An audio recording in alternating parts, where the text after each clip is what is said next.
సంగతులు నేర్చుకోవడానికి ఏకీవించిన మనందరికీ దేవుడు తన కృపా సమాధానము దయచేయునుగాక. ఆమేన్. ప్రియమైన దేవుని పిల్లరా, ఆ పేరు మనం విన్నప్పుడు, ఆయన కార్యాలు మనం తలపోసుకున్నప్పుడు అవి మనకెంతో సంతోషంగా ఉంటాయి. యేసయ్య సంగతులు తలపోసుకోవాలి. యేసయ్య సంగతులు మనం వినాలి. వినడానికి మనం ఆసక్తి కలిగి ఉండాలి. వినడానికి మనం ఆసక్తి కలిగి ఉండాలి. అవి మనం అలా విన్నప్పుడండి మనకు మన జవసత్వాల్లో నుండి ఏం కలుగుతుందంటే ఆనందం కలుగుతుంది.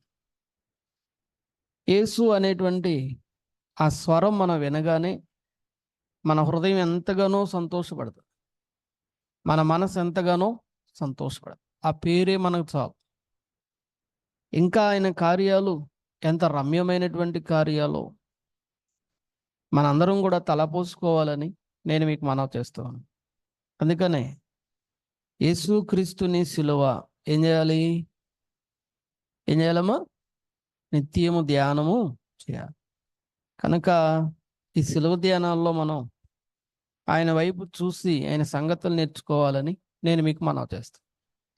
ఆయన బేత్వెగే గ్రామాలు వచ్చినప్పుడు అక్కడ ఆ బేతనీ గ్రామంలో ఒక చిన్న సంఘం ఉందని మనం నేర్చుకున్నాం. అక్కడ గడిపి ఆ తర్వాత ఆదివారమున ఆయన ఎక్కడికి వెళ్తున్నాడంటే, ప్రియమైన దేవుని పిల్లారా, యెరూషలేమునకు వెళ్తున్నాడు. యెరూషలేమునకు వెళ్ళేటప్పుడు మరి ఆయనను గురించినటువంటి ప్రవచనం నెరవేరినట్లుగా యేసయ్య యొక్క చక్కని పని చేశాడు. ఈ యూదులైనటువంటి వారు ఆయనను దేవుని కుమారుడని నమ్మడంలా.